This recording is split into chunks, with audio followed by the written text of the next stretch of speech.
자, 안녕하세요. 네. 자, 오늘은 84쪽에 이제 건강보험 이제 들어가겠습니다. 본격적으로. 그 건강보험의 목적에 보시면요. 그 5개의 동그라미를 치세요. 아예. 거기 보시면 이 법은 국민의 질병 동그라미 치시고 부상 동그라미 치시고 그다음에 옆에 가시면 출산 그 다음에 사망 그 다음에 건강 증진 요 5개에 대해서 보험급여를 실시합니다. 외워두셔야 돼.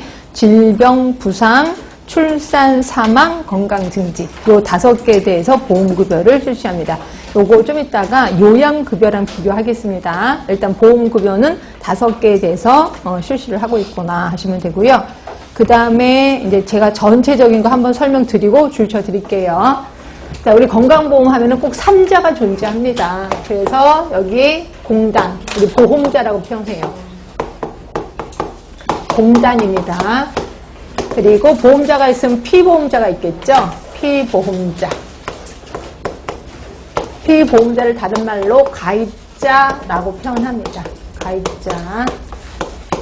그리고 요양기관이 있습니다. 3자가 존재한다고 해서 3자 지불제도라고 하는 거고요. 자, 이 중에서 피보험자는 보험자한테 달달이 보험료를 지불합니다. 보험료를 지불. 그리고 나면 이제 보험증이 나올 겁니다. 그 보험증 갖고 요양기관에 가서 치료를 받아요. 치료받는 거를 우리는 요양급여를 받는다. 이렇게 요양급여. 그리고 그냥 나오는 게 아니라 우리가 돈 4천 몇백 원 돈 낼 겁니다. 그거를 우리는 본인이 일부를 부담한다. 그래서 본인 일부 부담이라고 표현해요. 그리고 나머지 돈을 요양기관이 누구한테 청구하냐면 심평원한테 청구를 합니다. 심평원이 또 하나 있어요.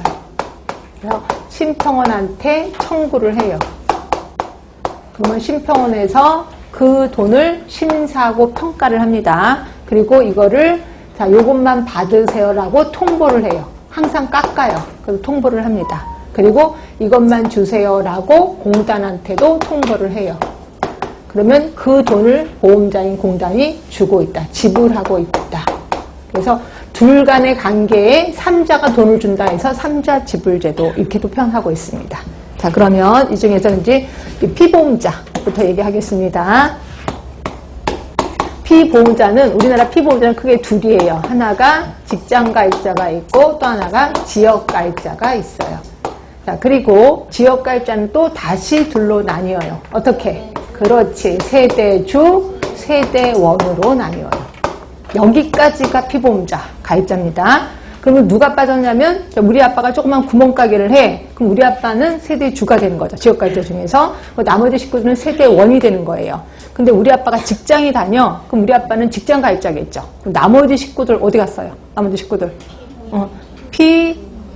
피부양자라고 표현하고 있습니다. 피부양이란 피보험자가 아닙니다. 결국 피보험자 및 피부양자 이렇게 얘기하는 거예요. 그리고 피보험자는 가입자가 아니에요. 그쵸? 그냥 떨거지 이렇게 보시면 될 것 같고요.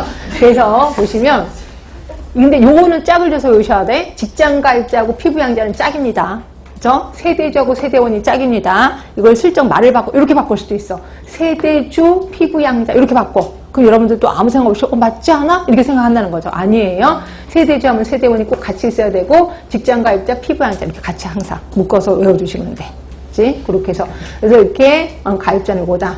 그럼 이제 피부양자가 누가 되느냐 이거예요. 피부양자. 그치? 그래서 피부양자가 되는 사람 지금부터 하겠습니다. 당연히 직장가입자에 속해 있는 딸려있는 식구죠. 직장가입자. 자, 누가 피부양자가 되는지 보겠습니다. 직장가입자의 배우자. 자, 피부양자 될까요? 안 될까요? 당연히 됩니다. 자, 직장가입자의 위. 직계존속이라고 표현합니다. 자, 직계존속 될까요? 안 될까요? 피부양자. 됩니다. 당연히. 직장가입자의 자식을 직계비속이라고 합니다. 여러분 걱정돼서 물어보는 건데 직계비속이 딸, 아들만 될까요? 손자, 손녀도 될까요? 손자, 손녀도 됩니다. 다 됩니다. 밑에. 자, 직계비속 될까요? 안 될까요? 피부양자. 당연히 됩니다. 그러면 직계비속의 배우자. 자, 누군지 아시지? 며느리 사위를 얘기하는 거죠? 될까요? 안 될까요? 됩니다. 됩니다. 다 됩니다. 그리고 배우자의 직계 존속 될까요? 안 될까요? 예, 됩니다. 장인, 장모, 시어머니, 시아버지 다 됩니다.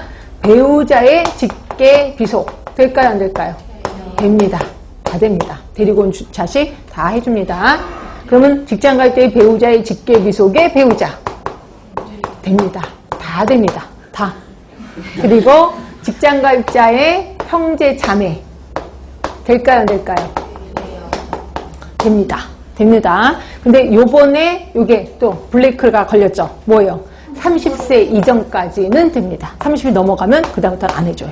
예전엔 결혼하면 안 해줬는데 이제는 결혼하든 안 하든 30세가 넘어가면 아예 안 됩니다. 하여튼 기본으로 해주긴 해주는구나. 결국 한 사람만 직장에 다니면 이렇게 많은 사람이 다 피부양자가 된다는 거죠. 되게 좋겠죠? 좋을 게 뭐가 있어? 다 지금 놀고 먹고 있는데 지금 뭐가 이거 다 놀고 먹고 있는 겁니다. 그래서 하여튼 다 해준다. 이렇게 피부양자 기억하시면 되고, 자, 우리 여기까지 한번 줄쳐볼게요.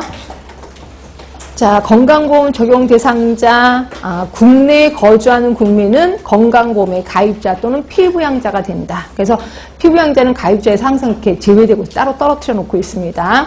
결국 국내에 거주하는 국민은 반드시 건강보험 적용 대상자야. 그래서 우리 강제 가입이라고 표현했고요.